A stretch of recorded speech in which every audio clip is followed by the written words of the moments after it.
Hey y'all, Monks Sing Tipak Long here with Dang on Qigong and Kung Fu. Today we'll be working on what I refer to as spine stretching or back stretching. This is an advanced Qigong thing, but anyone else is more than likely to play along if you're into meditation or Qigong or just like understanding body mechanics in the human body. So first I'll touch on to the advanced practitioners of Qigong. This is correlated to opening your three gates. A lot of you know to it referred to as the tucking of the tailbone, pushing the shoulders forward, and tilting the head down slightly and letting yourself hang from the Bajiquan point. This is a personal advanced theory and practice of mine.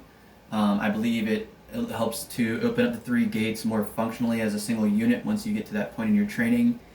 I have experienced some pretty amazing chi circulations with this, is why I am pushing this theory. So I'll go ahead and get started. You know, there's a lot of times where we are stretching the spine and or the back in Qigong.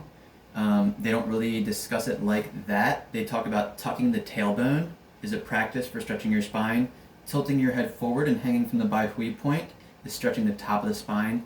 And tucking the tailbone makes you push out your Mingmen, and the shoulders forward, pulls your central nervous system against your back, and also helps align the upper part and your second gate.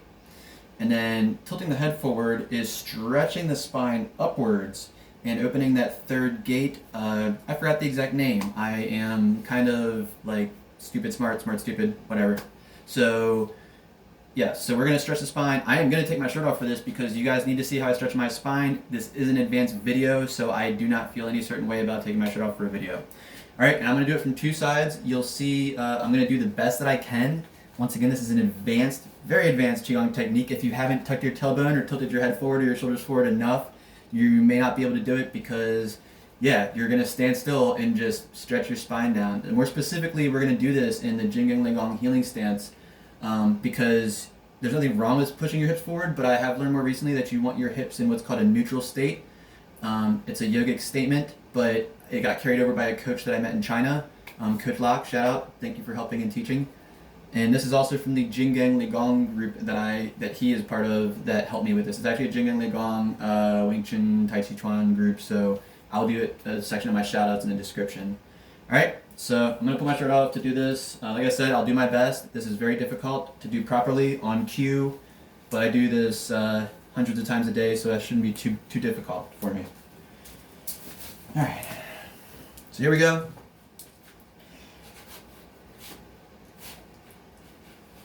Alright, so let me see what I can do here.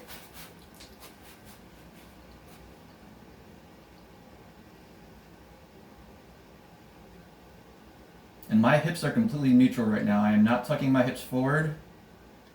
There's not much pressure on my back. My arms would be doing something different. I'm in a meditative stance that I'm not completing right now. I'm just showing you the spine. Let it close. I'll do it two more times and then switch the other side, and then this will be it.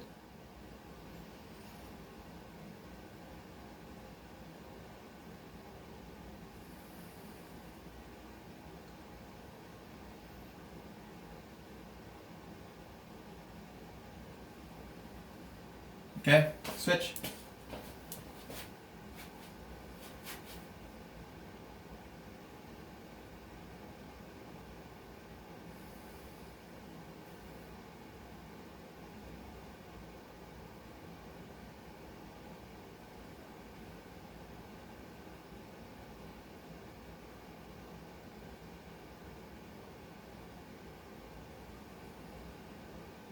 Okay, so there you have it. I had a little bit of a hard time with the third one facing this way, if you noticed. Practice.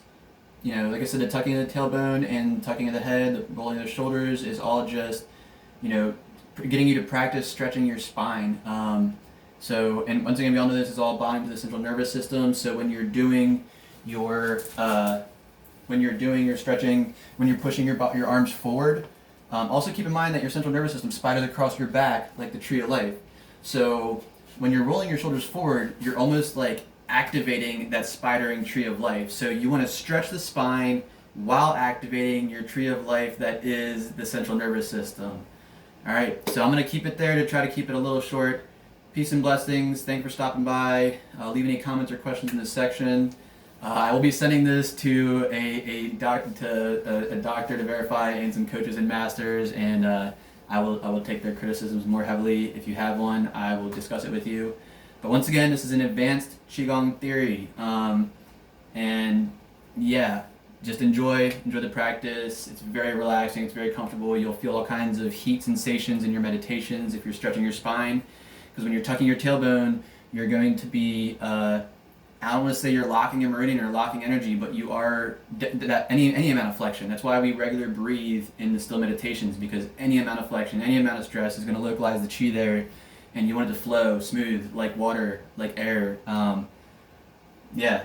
So anyway, your body knows how to heal itself. That's why we do this. You just relax and just trust your body, trust yourself, trust everything. So peace and blessings again. Thank you for stopping by. I hope you enjoyed this video.